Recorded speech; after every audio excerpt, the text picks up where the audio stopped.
Hi guys, இன்னைக்கு நம்ம என்ன பார்க்க போறோம்னா UiPathல இருக்கிற பிக் ஆக்டிவிட்டி அப்படின்னா என்னன்னு பார்க்கலாம். அதுக்கு முன்னாடி பிக் ஆக்டிவிட்டினா என்ன, பிக் பிரான்ச் ஆக்டிவிட்டினா என்ன அப்படின்றத நம்ம அபிஷியல் டாக்குமெண்டேஷன்ல போயிட்டு நமக்கு பார்க்கலாம். இப்போ பார்த்தீங்கன்னா அவங்க சொல்லியிருக்காங்க, பிக் ஆக்டிவிட்டின்றது ஒரு செட் ஆஃப் ஈவென்ட் ட்ரிகர் அப்படின்னா இது எப்படி சிம்பிளா சொல்லணும்னா பிக் ஆக்டிவிட்டின்றது ஒரு ஈவென்ட் பேஸ்டு மாடலிங் சொல்லுவாங்க. ஓகேங்களா, அதுக்குள்ள எத்தனை என்ன சொல்றது, எத்தனை பிக் பிரான்ச் ஆக்டிவிட்டி வேணா நம்ம போட்டுக்கலாம். ஓகேங்களா, சரி, இப்போ பிக் பிரான்ச்னா என்னன்னு பார்க்கலாம். பிக் பிரான்ச் அப்படின்னா ஈவன் அந்த பிக் பிரான்ச்சுக்குள்ள நமக்கு 2 பேர் இருக்கு. அது என்ன பேர்னா, ஒரு பிளாக் ட்ரிகர் ஆக்டிவிட்டின்னு சொல்றாங்க, இன்னொன்னு என்னன்னா ஆக்ஷன் ஆக்டிவிட்டி, அதாவது ஆக்ஷன் பிளாக். ஓகே, நல்லா கவனிக்கணும். இப்போ ட்ரிகர்ன்றது நான் சொல்லிட்டேன், அது பார்க்கும்போது உங்களுக்கு புரியும், நான் இங்க காட்டுறேன்.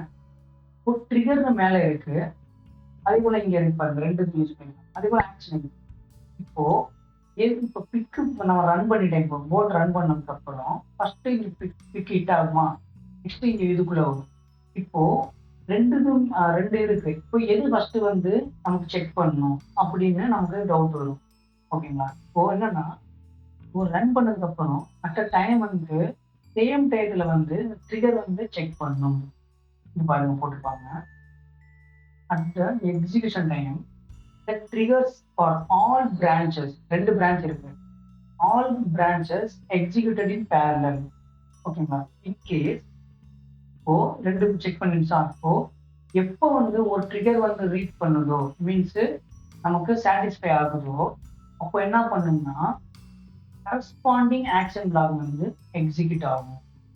ஓகேங்களா, அனதர் ரிமைனிங் இருக்கிற பிரான்ச்சஸ் எல்லாமே கேன்சல் ஆகிடும். ஓகே, இப்போ அதே தான் இங்க சொல்லியிருப்பாங்க பெஸ்ட் ப்ராக்டிஸ்ல பாத்தீங்கன்னா, நார்மலா நம்ம அந்த என்ன சொல்றது, இந்த பிக் பிரான்ச்சுக்குள்ள இருக்கிற ட்ரிகர்ல நம்ம முடிஞ்ச அளவுக்கு கம்மியான எனஃப் லாஜிக் நம்ம போட்டுக்கணும். ஓகேங்களா, அந்த மாதிரி நம்ம போட்டுக்கணும். இப்போ நம்ம லைவ் டெமோ பார்க்கலாம். இப்போ நம்ம ஸ்டுடியோ ஓப்பன் பண்ணியாச்சு. இப்போ பாத்தீங்கன்னா பிக்கு அது போட்டோடனே நமக்கு ஒர்க்ஃப்ளோல கண்ட்ரோல்ல நமக்கு பிக்கு அப்புறம் பிக் ஆக்டிவிட்டின்னு இருக்கு. பிக் ஆக்டிவிட்டி நான் சொன்ன மாதிரி தான், இது ஈவென்ட் பேஸ்டு கண்ட்ரோல் ஃப்ளோ சொல்றாங்க. இப்போ இந்த பிக் ஆக்டிவிட்டி நான் டிராக் அண்ட் ட்ராப் பண்ணிட்டேன் கேன்வாஸ்ல. இப்போ டிராப் பிரான்ச் சொல்றாங்க. இப்போ நான் ஒன்று மட்டும் தான் போட முடியும் அப்படின்னு இல்லை, நமக்கு எவ்வளவு வேணா போட்டுக்கலாம். ஓகேங்களா, அதே போல இந்த பிக் பிரான்ச் நான் சொன்னா இந்த டாக்குமெண்ட் இருக்கிற மாதிரி பாத்தீங்கன்னா நமக்கு ட்ரிகர்ஸ் பிளாக் இருக்கு, அதே போல நமக்கு ஆக்ஷன் பிளாக் இருக்கு. இப்போ நம்ம ஒரு யூஸ் கேஸ் பார்க்கலாம். ஃபர்ஸ்ட் நம்ம யூஸ் கேஸ் அண்டர்ஸ்டாண்ட் பண்ணிக்கலாம். இப்போ என்னன்னா, இப்போ நம்ம பாத்தீங்கன்னா இதான் ஒரு யூஸ் கேஸ் நம்ம நினைச்சுக்கலாம். இப்போ நம்ம கிட்டப் லிங்க் மீன்ஸ் வெப்சைட்குள்ள இந்த லோகோ இருந்துச்சுன்னா, மீன்ஸ் சைன் இன் டு கிட்டப் இந்த பேஜ் இருந்துச்சுன்னா, லாகின் பேஜ் இருந்துச்சுன்னா, மீன்ஸ் இந்த சிம்பிள் பர்டிகுலர் இருந்துச்சுன்னா, இங்க நான் சூஸ் பண்ற எலமெண்ட் இங்க இருந்துச்சுன்னா நீ போயிட்டு சைன்இன் பண்ணு. அப்படி இல்லை, ஆல்ரெடி சைன்இன் பண்ணிடுறேன். அப்படி இல்லாம இந்த பேஜ், இந்த டேஷ்போர்ட் பேஜ் இருந்துச்சுன்னா, நான் என்ன கொடுக்குறேன், டேஷ்போர்ட் வந்திருக்கா இல்லையா, டேஷ்போர்ட் பேஜ் ஓப்பன் ஆகி இருக்கா இல்லையான்னு செக் பண்றதுக்கு என்ன பண்ணுங்க, இதை ஒரு எலமெண்ட் வச்சுக்கிறேன். இதை இருக்கா இல்லையா அப்படின்றத நம்ம செக் பண்றோம். எதை வச்சு செக் பண்றோம் அப்படின்னா எலமெண்ட் எக்ஸிஸ்ட். நான் ஆல்ரெடி ப்ரோக்ராம் பண்ணேன், இப்போ டெலிட் பண்ணிடாது. இப்போ நம்ம சீக்வன்ஸ் இப்போ நான் சொல்லலாம், லாகின் பேஜ்ல பாத்தீங்கன்னா இந்த ஐகான் இருந்துச்சு, எலமெண்ட் எக்ஸிஸ்ட் ஆக்டிவிட்டி இது இருந்துச்சுன்னா நீ என்ன பண்ண, கிளிக் ஆக்டிவிட்டி மூலமா சைன்இன் பண்ணு, அப்புறம் மெசேஜ் பாக்ஸ் பண்ணு அப்படின்னு. இன்கேஸ் அந்த லாகின் ஆல்ரெடி இருக்கு, மீன்ஸ் நம்ம பார்த்து பார்த்தீங்களா அந்த டாப் ரெபாசிட்டரி அப்படின்ற அந்த எலமெண்ட் இருந்துச்சுன்னா ஆல்ரெடி லாகின் ஆயிருக்கு அப்படின்னு. இப்போ நமக்கு எந்த கண்டிஷன்ல இருக்கு, லாகின்ல இருக்கு, மீன்ஸ் உள்ள இருக்கு. இப்போ நான் ஸ்டெப் இன் கொடுக்கும்போது உங்களுக்கு புரியும் எங்க போகும்னு நினைக்கிறேன். இப்போ பாருங்களேன், எங்க போகணும்னு இப்போ உங்களுக்கு புரியும் பாருங்க.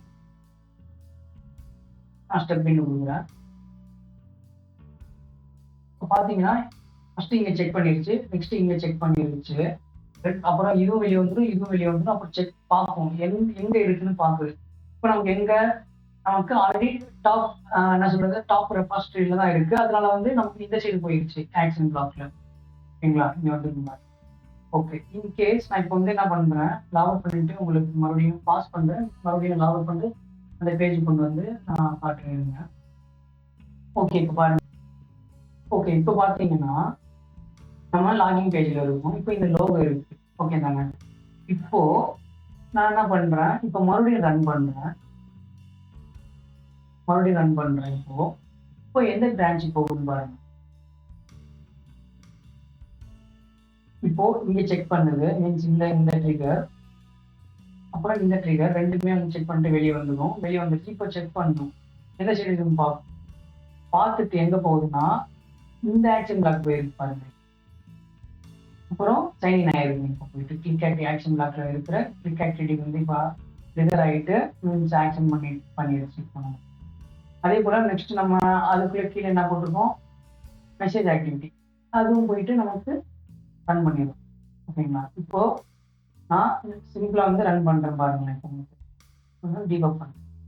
இப்போ எங்க போகும்னு நினைக்கிறீங்க, உள்ள வந்து சைன்இன் இருக்கு. இப்போ எங்க போகும், லாகின் வந்துருச்சா. இப்போ நம்ம மறுபடியும் வந்து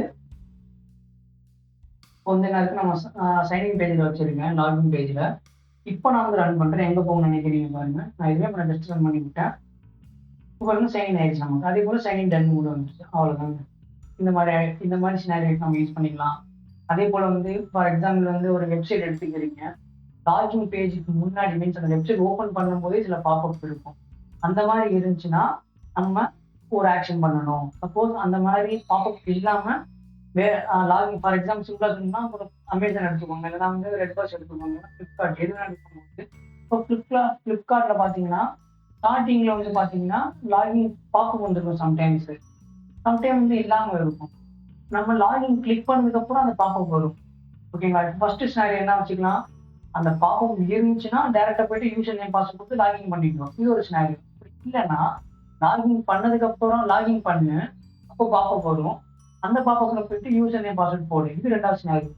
மூணாவது ஸ்னாரி என்னது, ஆல்ரெடி மேபி ஓப்பன்ல இருக்கு. ஓகேங்களா, அப்போ அதை செக் பண்ணிட்டு அதுக்கு தேவையான ஆக்ஷன் நம்ம பண்ணிக்கலாம். இந்த மாதிரி யூஸ் கேஸ் நமக்கு கண்டிப்பா யூஸ் ஆகும் வெப் ஆட்டோமேஷன் ரிலேட்டடா. ஓகேங்க, நம்ம இதே மாதிரி வந்து ரொம்ப தேவையான ஆக்டிவிட்டிஸ் எல்லாமே தேவைதான். நமக்கு என்னென்ன இன்டர்வியூ பேஸ்டு இருக்கோ அதுவும் நம்ம பார்க்கலாம் ஃபியூச்சர் வீடியோஸ்ல. அதே போல வந்து web automation, PDF automation, Excel automation அப்படின்ற எல்லா விதமான ஆட்டோமேஷன்ஸ் நம்மளால கற்றுக்க முடியும். ஸோ என்னோட சேனல் வந்து இப்போதான் ஸ்டார்ட் பண்ணியிருக்கோம். சப்போர்ட் பண்ணுங்க. Thank you guys.